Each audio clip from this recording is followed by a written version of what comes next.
Hi there, welcome to Floating in Dreams. Today's video is going to be a eyeshadow palette review for February. Welcome to everybody watching today. Thank you so very much for joining me. If you're into eyeshadow palettes, essence and Catrice, and getting the use out of your makeup the way that I am, then definitely stay tuned because today we're going to be reviewing all the eyeshadow palettes that were new to me in February 2023. I had 6 of them here because there was a newer eyeshadow palette that I wanted to sneak into this one, and I've got thoughts. I've got a lot of thoughts, so I hope you want to strap on for the ride. In case you want to know in advance what palettes will be featured in this video, I always show you at the start of the month in my Shop My Stash. So if you watch my Shop My Stash, you actually get a bit of a sneak peek of what we will be including in this video today. I will be including swatches as well as looks that I did with these because yes, again, as per usual, I have tried every single shade in these 6 eyeshadow palettes. Let's get started.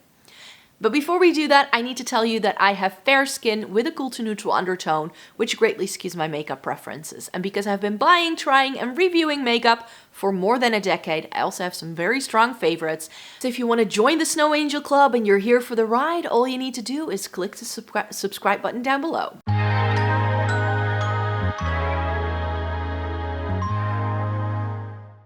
So what palettes will we be reviewing today? Catrice's 5 in a Box, Colourpop's Troublemaker, Adept Minka, Natascha Denona Retro Glam, the Moonlit Seduction from McGrath, and last but not least, the Nomad Cosmetics Monteverdi Cloudforest. So let's kick things up with the instigator of why I had to include a 6th palette in this roundup. I tend to do 5. That's usually my limit for new palette reviews, but this came out from Catrice and I was like, I have to try this. This is the 5 in a Box in Diamond Lavender look. That's what this is called. It's grays with really light lavender to purple shades. It's stunning. It's a great cool tone palette. I already posted a video trying out a lot of the new Catrice products, so if you want to, I can link that in the description box down below so you can see this going on. But I actually managed, like for the review, I was like, let's see how many looks I can do on top of the look I already did in the video. I think I pulled 5 looks out of this little thing. So it works really well. It's very versatile, and it's under €5 at the drugstore. What's not to love? It's just a shame that this isn't available everywhere yet. I have heard, however, from people who are living elsewhere in the EU that the products have been trickling into stores and that they are now are able to find these.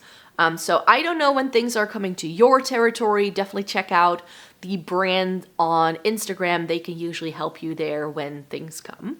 The only downside is to it really, for a palette that's called Lavender, you really only get 1 lavender shade. So everything here though does have this like purpley undertone to it. So the grays aren't full-on grays. They definitely have something softer, like lavender running through it.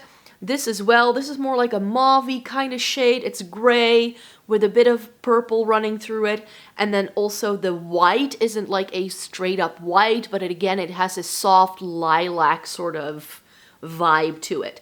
The weakest shade in the palette would be the lavender. You need to layer this quite a bit, and it is really soft. So don't expect this to go on full glam, but if you love your like softer, more neutrally leaning looks with a pop of something purple that's really pretty, if you have a cool undertone and you're fair-skinned, you're gonna love this one.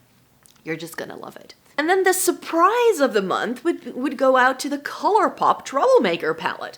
I mentioned when I showed you this in my haul in January that I wasn't sure how I was gonna like it. This is the first Colourpop palette and only Colourpop palette I bought in the past 1.5 years. I tried, like the minute they started doing these bigger pans, their pan size is now a little bit bigger than it used to be. And I tried some in 2022, they were released in 2021, I tried them in 2022, and none of the color stories really appealed to me that were released since then, and I just wasn't wowed by the quality of the palettes that I tried at the time, was the Off Quartz and the Tinkerbell palette. So when they did this, however, I was like, I want to try that. So when Black Friday came around, I was like, I want to try this and see if I like it. And then I swatched it and I was like, oh no. This may very well be the final ever Colourpop eyeshadow palette that I'm going to buy. But now that I've tried it, I did 2 looks with it. And I have to say, I really like it. Like, these didn't swatch well at all, but here's why finger swatches only tell you so much. You don't really know what eyeshadow is going to do unless you use it with a brush and the way you would put it on your eyes. And I have to say, I really liked it. I really, really did. I went in with like a, pinky, plummy sort of vibe. Like, I think I did like these 6 shades, and then I did a look with the, like, taupey neutrals with the 2 grays. That's what I ended up doing. And I love both looks that I did. The shimmers are really nice. The mattes are really blendable. Yes, they're a little bit thinner than I'm used to with Colourpop shadows as well. Like, I tried some older Colourpop shadows this month as well. I went back to one of their older formulas. And I think I prefer still, till this day, the old formula that Colourpop used to do. But this is nice. This is good. I love the color story. These shades are right up my street. I love how this palette is laid out, because now that I've done 2 looks, I can see so many more. Like, you can use this for like your everyday thing. You can glam everything up with that silver, but you can also go in with something really soft and pink, and then pulling in that purple for a bit of liner if you'd like. Or maybe even this purple right here for a bit of liner. You can do so much. I mean, I haven't even played with like the grays with this like blue-green duochrome in it. Now, granted, I do feel the color story is a little less exciting now that I've tried it and used it on my lids than what I thought it was going to be when I saw pictures online. I thought that this was going to be more dimensional in terms of like there being at least a multi-chrome in here. For some reason, that's what was in my brain. And there's a duochrome for sure. Like, this is a really pretty shade.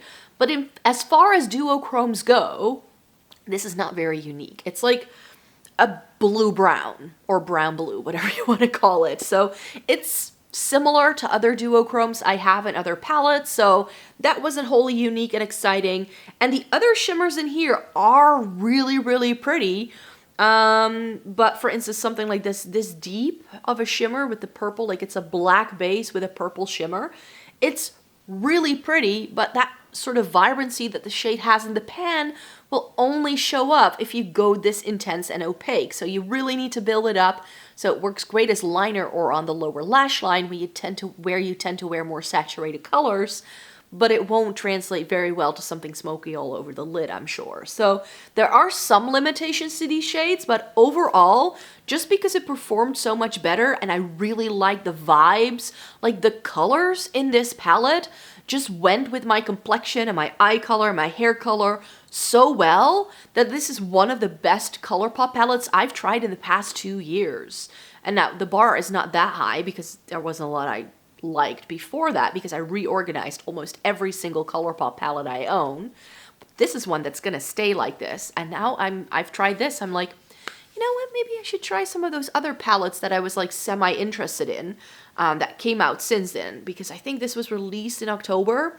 But I was like, you know, I bought this for Black Friday, then they did that Aurora Struck palette, and there was another one that I thought was like, I might like that. Like, there are like 2 or 3 Colourpop palettes that appealed to me, and now that I've tried this and I like the quality of it, I'm like, I should give Colourpop another try. So if they still do some of those palettes by summertime and I'm itching to try some more Colourpop stuff, I might just rope them in, especially if they have some sort of like deal going on. I don't tend to buy Colourpop unless I can get like 25% off because it's a bit expensive importing it to Europe, which is one of the reasons why I have been sort of like semi-disappointed with some of the things I've tried in the past. Like, for that price point, I need it to be good because this isn't very affordable to me if you include all the shipping and handling fees.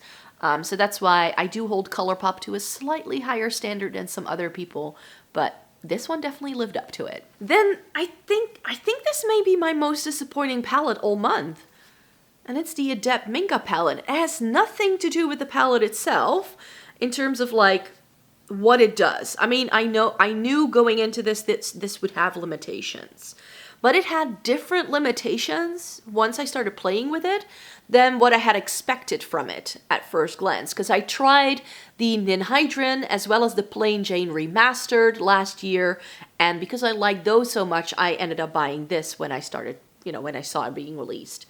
And I think the thing that I was hoping to find was like a cool tone version of the Ninhydrin. That's what I was hoping this would be, but it's not the same formula. This is so creamy. Like, these shimmer shades are all so incredibly foily. It reminds me so much of the Patrick Ta Major Dimension formula in their shimmers. I find these really difficult to pick up, which is not an issue that I had with the other two Adept palettes that I tried. So there's definitely something else going on with this.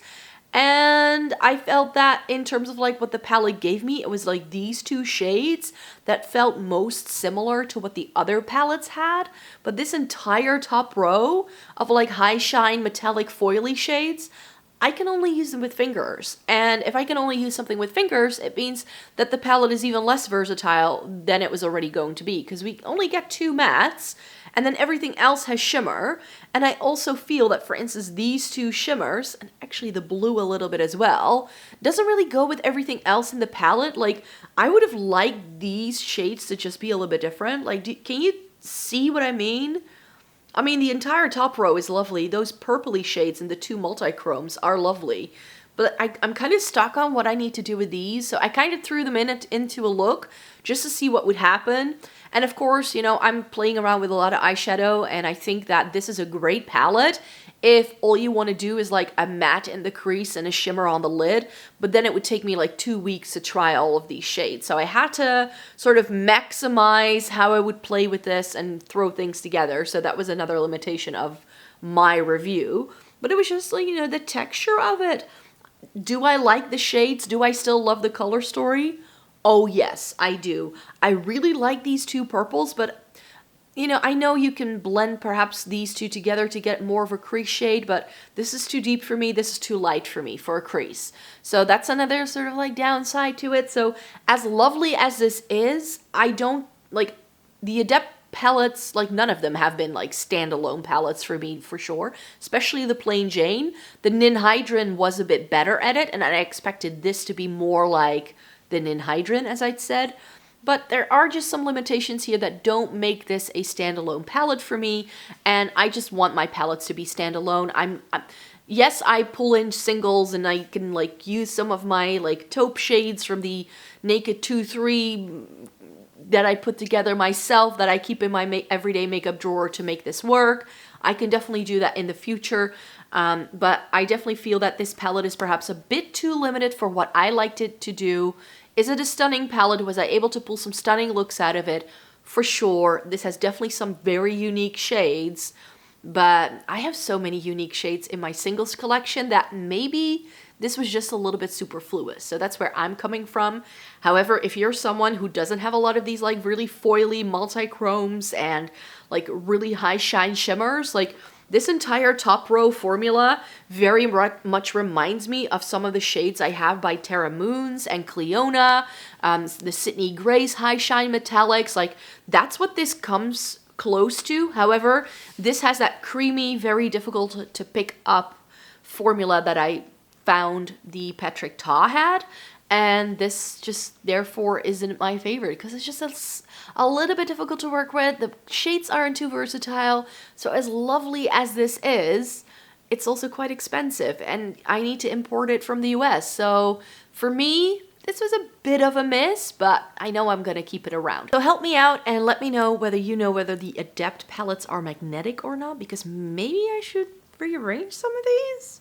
Get rid of the shades I don't love, keep the ones I like, and then I think I have a really nice sort of like one-off palette that I might actually want to throw in with my singles then, rather than, maybe I should just do that. Put my Adept palettes with my singles collection rather than with my eyeshadow palette collection, and then pull these out if they are really easy to remove, and pull them into singles. That may actually be better.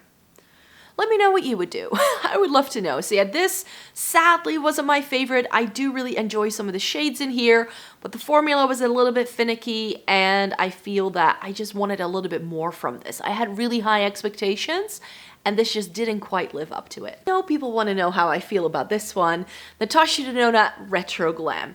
And this one was a surprise to me.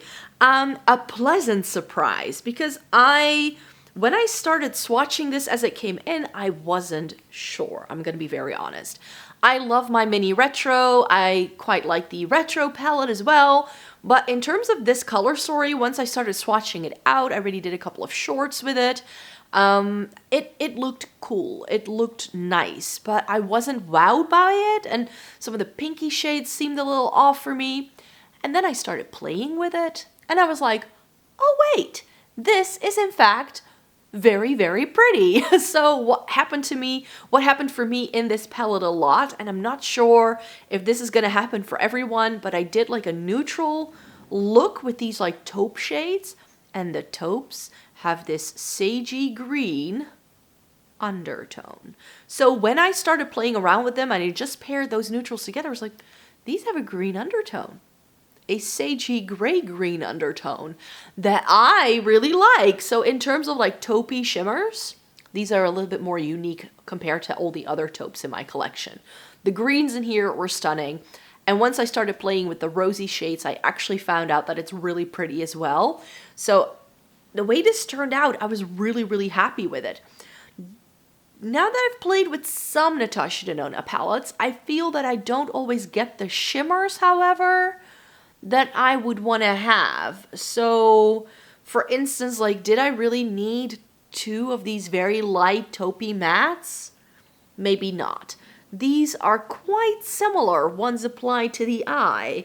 So I felt that maybe in the grander scheme of things, this could have just been a little bit more unique. But then I'm being really picky. I like the formula. I really like playing around with this. I pulled some stunning looks out of it. And at the end of the day, I think this is a lovely quality palette, but I've already mentioned this in a couple of videos, but in the long run, I am going to do a video where I'm going to pull out some of my Natascha Denona shades. I now have 4 of these mid-sized palettes. Am I saying that correctly? Yeah. I have the My Dream, the Glam, the Retro, and the Retro Glam. And I think I'm gonna take my favorite shades and sort of put it together into like my favorite Natascha Denona shades palette and just keep the shades that are the most perfect for me. I will never get rid of my Natascha Denona palettes. I love the formula of Natascha Denona. It's very beginner friendly. It's very buildable, easy to work with, blendable as well. And it just looks really pretty on, which is why I like these so much. But in terms of color stories, I mean, that's also why I don't own every single Natascha Denona palette on the planet, because the color stories are just a little weird sometimes. And it's like, you're playing with the shadow, and you're like, oh, I wish I had that shimmer. And I kind of experienced that here as well, where I was just like, wait, I just don't, like, this is like pretty flaky, and there are some shades like this was okay, but it wasn't anything too special. And so I liked it, but it didn't wow me. I think if this had been my first Natascha Denona palette, I think I would have been a bit disappointed. But this is my 6th one? No, 10th, if I count the minis. I've got a couple, but I definitely don't have everything, and this reminds me again of why I don't need every single Natascha Denona eyeshadow palette on the planet. Then we're gonna move on to the Pat McGrath Moonlit Seduction. This is the Mothership number 10. I always forget what number we're at. But this was the last one. Is this the last Mothership that launched? There was one in that Christmas Star Wars collection, but that was a re-promote. It just had a sticker on. I think wasn't it like the 5th one? It was one that they keep for special occasions, I believe, but it's been out before. But yeah, this is Mothership 10. And I remember thinking when this first launched, I don't need it. And then I spotted it in stores at Harrods when I was in London, but it was right before the release date, so they weren't allowed to sell it yet. And I was like, you know what, Pat McGrath is far too expensive to pay full price for, so I'm gonna get it 25% off. And I was waiting for a deal, and then for Black Friday they did an even better deal that I got the blush for free, and I still had money off of this. I was like, sign me up. Sign me up. I think I paid $110 for an eyeshadow palette and the blush. That's a good deal. So it was still cheaper than this because these are $130, $35, depending on where you buy them here at least, full price. So I still get a bit of a discount. If I just gotten the palette, I think it was like 80 euros. So that's pretty good. As far as Pat McGrath goes, it's expensive. I know. So now we need to discuss, is it worth it? So I believe this is the first Mothership, if I'm not mistaken, that doesn't have the Blitz Astral shades in anymore. So previously, the special shades that everyone goes on about when they talk about Pat McGrath, it's these four right here, are no longer that special. These are just now a regular baked shimmer formula. And actually, I feel that this shade kind of goes with these four now. So in case you have never tried a Pat McGrath Mothership before, the setup is the same every time. You get a light and a dark shade to lighten things and to deepen things over in this corner. Then you usually get some mid-tone shades, again, a matte and a shimmer, and then you get something that has a little bit more dimension or fun things with, again, something deeper and something lighter with a shimmer and a matte, and then you get the four special shades that, again, you can like blend into the rest. I did 2 looks with this palette, and I have to say, this is what I wanted the Divine Rose one to be. I have the Divine Rose one, and I mentioned in the past how I was a little disappointed with it because it pulled so warm on me. And there were just not that many shades in it that I loved. And now I've played with this, I'm like, yes, this is what I wanted Divine Rose one to do. This is light, this taupey, shimmering goodness is life.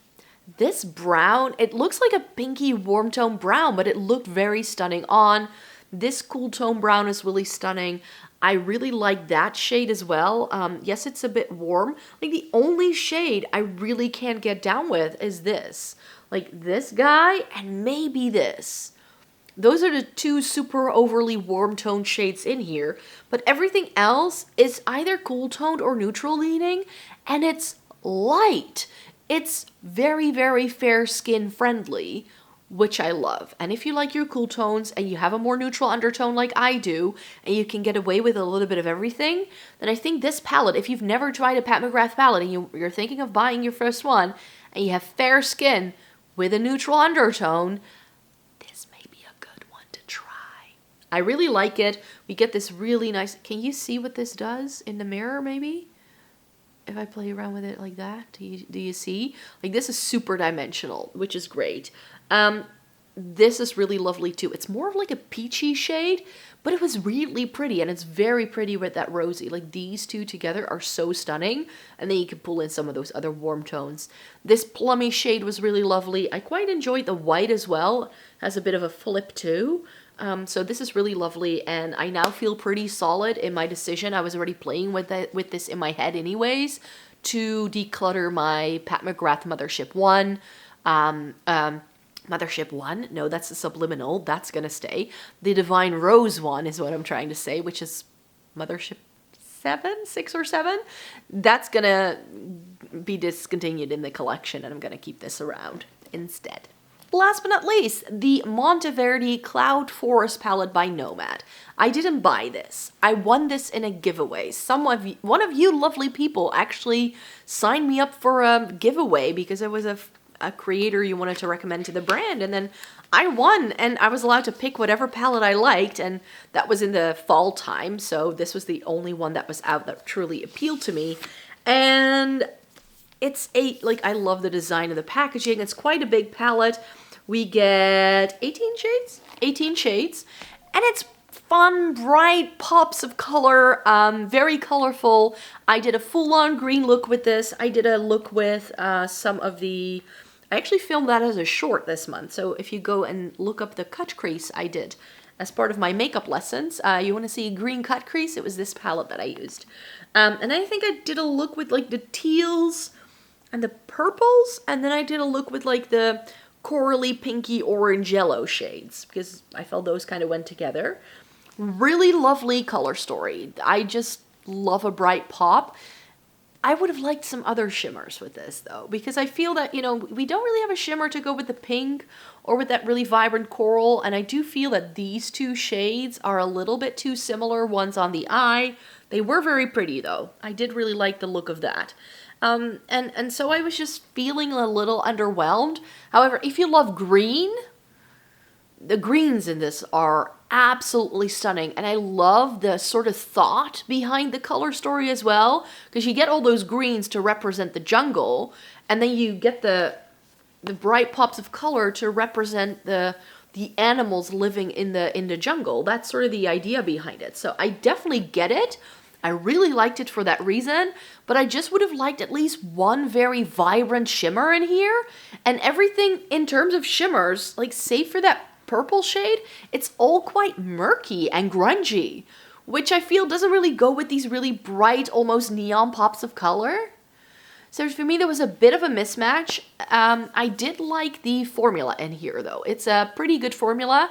The mattes with Nomad, I feel, are always a little on the thin side, so these are shades that you're gonna have to build up, but that doesn't mean they blend really well. And same with the shimmers, you do need to work with these to really get it done. So the Nomad Cosmetics Monteverdi Cloudforest was a really, really good palette that I just really enjoyed. Is this my favorite ever colorful palette? No, but this is definitely going to stay in my collection for a while, just to have a couple of these fun, really bright shades around. And as I mentioned, I love some of the greens in here. So yeah, those were the 6 eyeshadow palettes that I tried in February. I will have a new batch of eyeshadow palettes to try for March, and if you want to stay up to date of what palettes will be featured, I already mentioned, watch my Shop My Stash, please. And there will be lots of links in the description box down below, so if you want to see more content, that you can. And of course, I do post new videos 4 times a week on this channel, so if you're here for the ride, and if you're excited for some declutters, then definitely stay tuned, because March is going to be the month of the declutter. I have vacation as I'm filming this, and it's going to be spring cleaning, the theme of it, and I thought, perfect time to clear out my makeup collection, clear out my wardrobe, and start the spring season afresh. So that's sort of the idea here. I really hope you enjoyed watching this video today. Please give it a thumbs up if you liked it. Subscribe to the channel if you'd like to see more by me. And then I really hope to see you in my next video. Take care, everybody. Bye-bye.